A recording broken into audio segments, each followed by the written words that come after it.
आज बरेली से हमारे पास पहले से ही अनेक कंप्लेंट्स आई हुई थी। तो राष्ट्रीय महिला आयोग आपके द्वारा इस कार्यक्रम के अंतर्गत हम ही आज बरेली में आए हैं और इस केसेस की हमने जन सुनवाई करी है।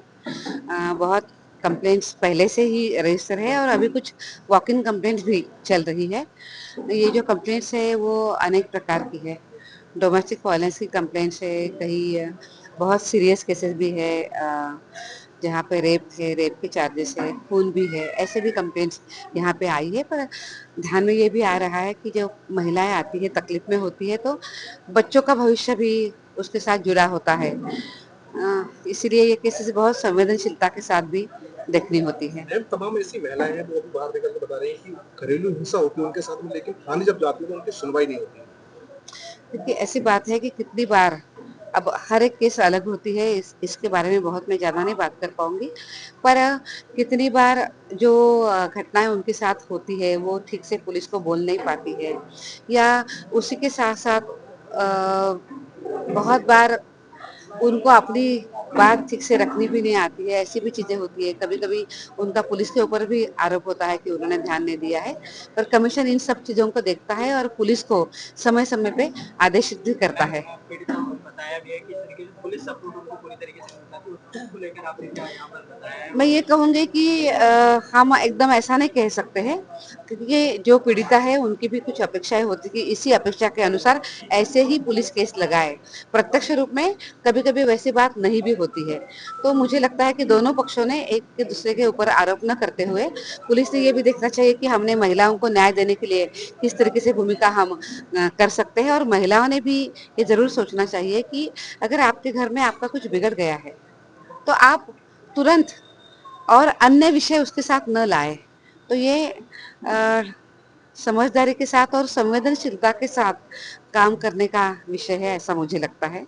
जब से मैंने यहाँ ज्वाइन किया है तो मेरे विधि विभागाध्यक्ष जो हैं डॉक्टर अमित सिंह, हम 3 फैकल्टी थे और तब से लेकर आज तक अमित सिंह ही विभागाध्यक्ष है। जब से मैं आई हूँ तब से उनका बिहेवियर मेरे अगेंस्ट बिल्कुल अजीब सा रहा है और जब मेरा वो शोषण कर रहे हैं। मेरा प्रोबेशन पीरियड चल रहा था, उन्होंने पूरा प्रेशर बनाया कि वो मैं पीएचडी उनके अंदर ऑप्ट करूं, मैंने मना कर दिया। तब से वो मुझसे बिल्कुल नाराज हो गए और उन्होंने कहा मैं तुम्हारी पीएचडी नहीं होने दूंगा और तुम देखती हो विभागाध्यक्ष के बगैर तुम काम कैसे कर सकती हो और मैं तुम्हें देखूंगा। इसकी शिकायत मैंने उस टाइम के तत्कालीन कुलपति जी से की थी, शुक्ला सर से। उन्होंने तुरंत संज्ञान लिया था, चीजें थोड़ी सी ठीक हो गई थी। उसके बाद फिर से उन्होंने मुझे डराया धमकाया कि कुलपति 3 साल के लिए होता है, उसके बाद तो मैं तुम्हारा विभागाध्यक्ष रहूंगा, तुम्हें मेरे साथ नौकरी करनी है। और उसके बाद जैसे ही वो गए उन्होंने ऑन पेपर चीजें शुरू करनी थी, मतलब जो उन्होंने धमकी दी थी बकायदा उन्होंने ऑन पेपर करना शुरू कर दिया। मेरी सारी ऑफिशियल ड्यूटी में जहां जहां वाइस चांसलर लगा रहे थे वो मुझे कहीं ना कहीं मना कर देते थे, मुझे कोई ड्यूटी नहीं करने दे रहे थे और मेरे जितने भी जो भी मेरी ड्यूटी है उसमें इंटरफेरेंस करते हैं। मेरे वहाँ और हम दोनों के अलावा कोई परमानेंट फैकल्टी नहीं है, लेकिन मेरा कहीं पे भी कोई अस्तित्व नहीं डिपार्टमेंट में। वो ये चाहते हैं मैं अगर उनके पास बैठूं, उनके साथ रहूं, उनके साथ घूमूं, ठीक है, उनकी बातें मानूं, तो कहीं ना कहीं वो बिल्कुल वो फ्री है और चीजें होती भी है ऐसी। और उसके अगर मैंने नहीं माना, चूंकि मैंने मना करना शुरू कर दिया तो उन पे उन्होंने मेरे साथ खेलना शुरू कर दिया कि चूंकि मैं विभागाध्यक्ष, विभागा जाहिर सी बात है, मैं छुट्टी भी लेनी तो उसी से अप्लाई करनी। मेरा एक जगह बाहर भी कहीं कुछ लगता है मुझे डीएल भी उन्हीं के हिसाब से लेनी, वो बाहर भी मेरी ड्यूटीज कहीं ना कहीं जो भी देता है जिनको जाना उनको फोन करके मना करवा देते हैं। तो मतलब ना मुझे यहाँ काम करने दे रहे हैं ना बाहर काम करने दे रहे हैं। वो चाहते ही नहीं कि मैं कहीं विभाग के बाहर जाऊं। पूरा आइसोलेटेड माहौल है, मैं किस तरीके से रह रही हूँ। 2023 में मैं प्रेग्नेंट भी थी, उस माहौल में बिल्कुल मेंटल ट्रॉमा से मैं गुजरी हुई हूँ। उसी बीच में विमेन ग्राम सेल की कमेटी भी गठित हुई थी, क्योंकि वीसी सर नहीं सुन रहे थे हमारे वहाँ। मैंने महिला आयोग को, राज्य महिला आयोग को चिट्ठी लिखी थी, उनके इंटरफेरेंस से यहाँ पे कमेटी ने जांच की, लेकिन वो रिपोर्ट आज तक नहीं है।